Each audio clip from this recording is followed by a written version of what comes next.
किसी की बदौलत नहीं है, किसी भी देवी देवता की बदौलत नहीं, सिर्फ बाबा साहब अम्बेडकर जी की बदौलत है कि आज हम सब लोग बराबरी में बैठे हुए हैं और एक दूसरे से मिलजुल सकते हैं, बात कर सकते हैं। तो आप लोगों के लिए कार्यक्रम किया गया है ताकि आप लोग जागरूक हों कि हमारा इतिहास को किस प्रकार से दबाया गया था और किस प्रकार से हम उस पूर्वजों ने हमारे मतलब उस गुलामी की बीड़ियों से बाहर निकाला है। तो कृपया करके उस इतिहास को ध्यान देते हुए कि मतलब अपने कार्यक्रम पर ध्यान दें, जो भी स्पीच दे उसकी स्पीच पे उनकी स्पीच पर ध्यान दें, क्योंकि आपके लिए ही कार्यक्रम किया गया है, इसमें हमारा कुछ नहीं। हम खुद ये सोचते हैं कि आप लोग जागरूक हो, हमारा गांव जागरूक हो, एक रहे, क्योंकि हमारी एकता ही एक ताकत है, एकता मजबूती और आपसी मनमुटाव हमेशा कभी अपने अंदर ना रखें। आपसी मनमुटाव को अगर शांत जितना शांत कर सको उतना शांत रखें, क्योंकि अपना ही नुकसान है, किसी कुछ नहीं है।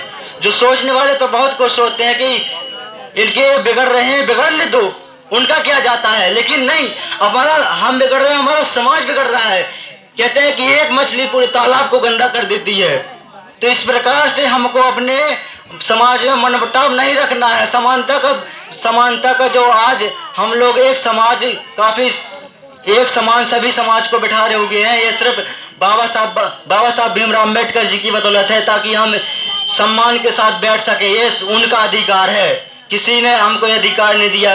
उनके इतने अधिकार है कि अगर गिनकर ही बताया जाए तो गिनती नहीं है, इतने अधिकार है। हमको समानता का अधिकार, जो आज हम बराबरी में सब लोग एक साथ बैठे हुए हैं, बाबा साहब अम्बेडकर जी का अधिकार है। नारी मुक्ति, पढ़ने लिखने तक का हमारे को पढ़ने लिखने तक का अधिकार नहीं थे, क्योंकि है कि बाबा साहब अम्बेडकर जी ने स्कूल के बाहर बैठकर पढ़ाई की है। इतनी उस समय छुआछूत इतनी शर्म सीमा पर थी कि वो पढ़ लिख पर नहीं जा सकते थे। पढ़ना लिखना भी हमारे समाज को अलाउ नहीं था, पढ़ना लिखने पर प्रतिबंध था कि हम पढ़ नहीं लिख सकते। इसलिए उन्होंने संघर्ष किया और जैसे भी कहते हैं कि सिफारिश करके उनका जो नाम दाखिला होगा, तो उन्होंने स्कूल के बाहर यानी गेट के बाहर बैठा करके उनको पढ़ने को मिला है। जब वो गेट के बाहर पढ़ के उन्होंने अब शिक्षा हासिल की है। जब वो आगे बढ़ रहे थे तो उनको शिक्षा में प्रबंध लगा दिए गए कि ताकि वो शिक्षा ना पढ़ लिख ना पाए। लेकिन जब वो पढ़ते गए तो उनको कहते कि अपने समाज में कोई ऐसा भी होता है महान पुरुष कि उसके पास थोड़ा बहुत होता है पैसा, तो पैसा देकर के उनको विदेश में भेजा पढ़ने के लिए। जब यहाँ पर उनको सफलता नहीं मिली तो विदेशों से पढ़ करके जो हमारे लिए कानून बनाए, कितनी 4 वर्ष की आयु में उनकी माँ गुजर जाने पर भी और 21 वर्ष की आयु में उनके पिताजी गुजर जाने पर उन्होंने इतना संघर्ष किया कि अपने समाज को एकत्रित करने के लिए, एक लाने के लिए उन्होंने अपने एक बच्चे नहीं 4 बच्चों को खोया है। कहते हैं कि उनके पास बीमार से 4 बच्चे उनके मर चुके थे, उनके पास इलाज करवाने के पैसे नहीं थे। जो पैसा देते वो अपनी पढ़ाई के लिए खर्च करते थे, क्योंकि उनका कहना था कि मेरे 4 बच्चे तो मर चुके हैं तो उसका कोई गम नहीं, लेकिन मेरे बलबूते पर पूरा भारतवर्ष है। पूरे भारतवर्ष जितनी करोड़ों में संख्या है वो भारतवर्ष हमारे ही बच्चे हैं। क्योंकि जो 1 2 4 बच्चे जिस समाज ने मुझे पढ़ाया आगे तक भेजा, तो उनके लिए कुछ कर जाऊं, ताकि उनके लिए कुछ कर जाऊं। और हमारा समाज जो है बहुत पिछड़ा हुआ था उस समय पे, तो आगे उन्हीं ने लाया हुआ है। उनका कहना था कि मेरे सभी ये बच्चे हैं भारतवर्ष में, जो भी मेरे बच्चे, उन्होंने समानता का अधिकार दिया। कहते हैं कि इतने छुआछूत चरम सीमा पर थी कि हम लोग एकत्रित होकर नहीं बैठ सकते हैं, एकत्रित होने का अधिकार नहीं था हमारे को। ताकि हम अगर यहाँ पे साथ में बैठे हुए तो बाबा साहब अम्बेडकर जी की बदौलत है। तो कृपया करके आप लोग उस इतिहास को सोचें। हमको जागने की जरूरत है, क्योंकि हमको कुछ लोग ऐसे भी होते हैं मनोवादी लोग जो हमको आगे नहीं बढ़ने देते हैं। तो हमको आगे बढ़ना है। इतिहास को जो आज हमको पढ़ने का अधिकार मिला, तो कहते हैं किसी के बच्चे कोई पढ़ा नहीं पाता है, कोई पढ़ा नहीं पाता, उनके पास पैसे नहीं है। तो कृपया करके अगर पढ़ाना चाहते हो तो पढ़ाओ, ये पढ़ाई में योगदान दो, क्योंकि अगर जो बच्चा भी पढ़ेगा तो वो अपने इतिहास को जानेगा, क्योंकि पढ़ा लिखा इंसान ही इतिहास को जान सकता है, अनपढ़ इतिहास को नहीं जान सकता। आज हम पढ़ लिख गए हैं तो यहाँ मंच पर आकर बोल रहे हैं, कोई अनपढ़ क्या बोलेगा बताओ? कोई बूढ़ा बुजुर्ग बोलेगा तो उसी रीति रिवाज में बोलेगा, क्योंकि उनको जागने की जरूरत है, वो जागे नहीं है। उनको जागने की जरूरत है। कहते हैं कि जागना जरूरी है हमारे समाज को। जो ही बच्चे पढ़े हैं और लिखे हैं कि अपने माता पिता से यही गुजारिश है कि अपने बच्चों को पढ़ाएं लिखाएं, क्योंकि पढ़ने पर ही सफलता आगे मिल सकती है। क्योंकि बाबा साहब भीमराव अम्बेडकर जी का कहना था कि उन्होंने 3 मंत्र दिए हैं, क्योंकि शिक्षित रहो, शिक्षित रहो, संगठित रहो, संघर्ष करो।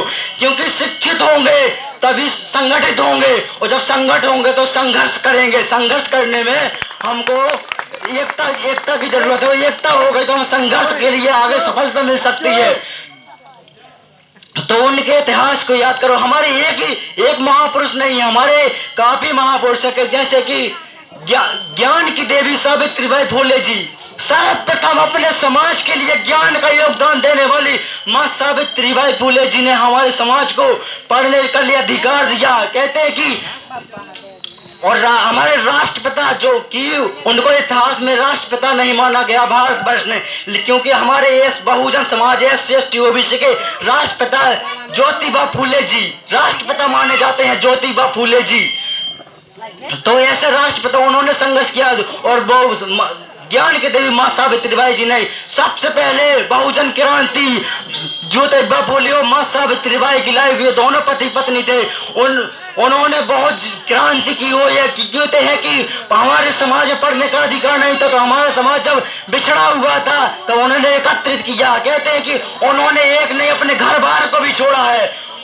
अपने समाज को जागरूक करने के लिए उनको समाज से बहिष्कृत कर दिया गया था, क्योंकि वो एक अच्छा काम करने जा रहे थे, अपने समाज को पढ़ाई का योगदान देने जा रहे थे, इसलिए उनको समाज से बाहर कर दिया गया था। लेकिन उनका कहना था कि किसी न किसी को तो एक क्रांति कायम करनी पड़ेगी, किसी न किसी को तो आगे बढ़कर खड़ा होना पड़ेगा। इसलिए उन्होंने अपने पिताजी से कह दिया था कि मुझे समाज से बाहर कर दो, लेकिन मैं अपने समाज को जागरूक करके ही रहूंगा। उन्होंने समाज को जागरूक किया। जब वो समाज से उनको गांव से निकाला गया, गांव से बाहर किया गया, तो उनको किसी ने नहीं अपने घर में शरण दी। एक मुस्लिम व्यक्ति ने उनको अपने घर में पनाह दी। वहां पर रहकर उन्होंने अपने स्कूल खोले अपने समाज के लिए, कि समाज हमारा पढ़े लिखे बच्चों को स्कूल खोलाए। और उनकी पत्नी जो सावित्रीबाई फुले जी है वो पढ़ी लिखी नहीं थी, अनपढ़ थी, फिर भी हमारे राष्ट्रपिता ज्योतिबा फुले जी ने उनको पढ़ाया। और फिर उन्होंने मां सावित्रीबाई जी ने सर्वप्रथम, कहते हैं कि बहुजन समाज में सर्वप्रथम शिक्षिका मानी जाती है, और उन्होंने सर्वप्रथम महिलाओं को पढ़ने लिखने का अधिकार, कोई भी कहते किसी भी समाज की महिलाओं को पढ़ने का अधिकार नहीं था, तो महिलाओं को सर्वप्रथम उन्होंने पढ़ने लिखने का अधिकार दिया है। और पढ़ने लिखने का अधिकार दिया। और शूद्र समाज में कहते हैं कि ऊंचे मनुवादियों को, ऊंचे जातियों को पढ़ने लिखने का अधिकार नहीं था, लेकिन अपने समाज को उनको पढ़ने लिखने का अधिकार था, लेकिन अपने समाज को पढ़ने लिखने का अधिकार नहीं। तो शूद्र समाज को सर्वप्रथम पढ़ने लिखने का अधिकार दिया। तो राष्ट्रपिता ज्योतिबा फुले जी और मां सावित्रीबाई जी का इसमें बहुत बड़ा योगदान है, क्योंकि जब उन्होंने अपने घर बार छोड़कर एक मुस्लिम घर में पनाह ली थी, तो उन्होंने बड़ा सहयोग दिया था अपने, और उन्होंने स्कूल खुलवाने में बड़े योगदान दिए। और उन्हें एक स्कूल नहीं, अपने समाज के लिए एक नहीं, एक करके 18 स्कूल खोले दिए थे उन्होंने अपने जीवन काल में। और अपने समाज में उन्होंने, कहते हैं कि अपने गांव में पानी पीने का अधिकार ऐसा था कि अपन पानी पिएंगे तो सिर्फ गांव के बाहर जो तालाब वाला होंगे, जो गंदा पानी होगा, वही पीने का अधिकार था। कहते हैं कि अगर आप अपने इतिहास को जानोगे तो आप एहसास करोगे कि हमारा इतिहास कितना बुरा था, और आज हम जिस पीढ़ी में जी रहे हैं कितना सुकून का जिंदगी है। तो उन्होंने अपने घर बार में, अपने गांव में एक एक करके कुएं खुदवाए अपने समाज के लिए, क्योंकि अपन पानी पीने का उतना अधिकार नहीं था कि बंधु उनके समाज के कुएं